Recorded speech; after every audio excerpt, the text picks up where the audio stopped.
Je pense qu'on a deux belles avec un face-à-face et puis un ballon bien négocié par leur gardien. Voilà. Après,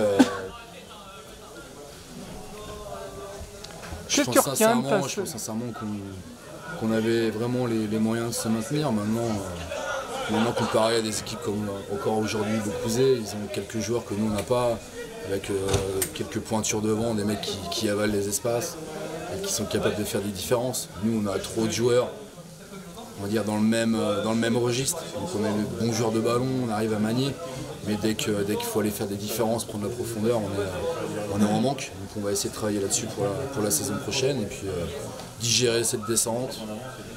C'est un super apprentissage. Clairement, on a appris, les joueurs ont appris. J'avais pas un joueur qui connaissait le niveau, moi le premier. Donc voilà, on va rebondir, reconstruire et puis jouer le jeu jusqu'au bout. Voilà, clairement. On est sur 4 matchs nuls. Sur les 6 derniers matchs, on est sur une victoire, une défaite et 4 nuls. C'est pas, on va dire que c'est pas le parcours d'une équipe qui descend.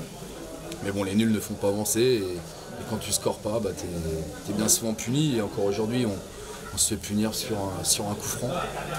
Mais à part ça, une occasion en deuxième mi-temps bien négociée par mon gardien. Voilà, félicitations à Beaucouzé qui obtient son maintien. Maintenant, il y aura vraiment des regrets sur cette saison, ça c'est sûr. Mais ça reste un super apprentissage. Et puis voilà, c'est le football. On est mieux construit qu'en deuxième mi-temps. La construction était meilleure chez vous. Ouais, je pense. Mais si vous le dites, c'est que ça doit être vrai, mais oui, je pense sincèrement. Ouais. Oui, ils n'ont pas été bons. Ouais.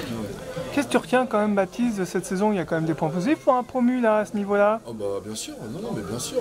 Qui est formateur pour la suite. Hein. Bien sûr, je pense que l'équipe elle a évolué, elle a progressé dans le jeu, dans le maintien du ballon, dans cette construction. On a clairement évolué par rapport à la saison passée où l'année dernière on finit en tête de notre championnat, mais en étant beaucoup moins intéressant dans le jeu. Alors que maintenant la question est arriver à certains niveaux, est-ce qu'il faut jouer ou est-ce qu'il faut savoir être patient, costaud derrière et puis avoir des flèches devant pour scorer.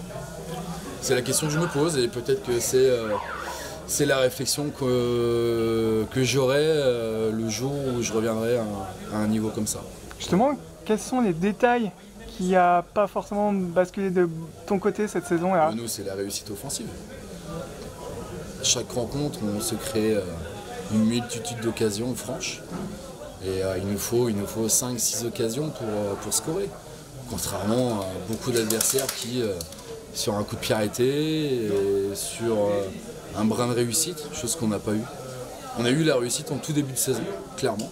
Et puis après, elle nous a fui.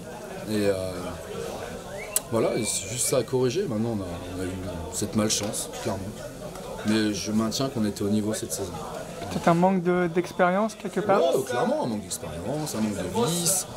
Et puis peut-être un manque de... Encore une fois, une variété dans les joueurs que je peux mettre sur le terrain. Quoi. On a trop de joueurs qui ont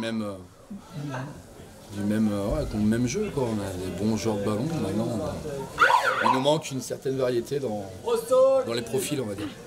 C'est très jeune, ma moyenne d'âge est de 23 ans. Les 3/4 de l'équipe sont issus du club. Ouais, c'est de bon augure pour la suite. Puis c'est formateur pour toi? Bien sûr. Hein?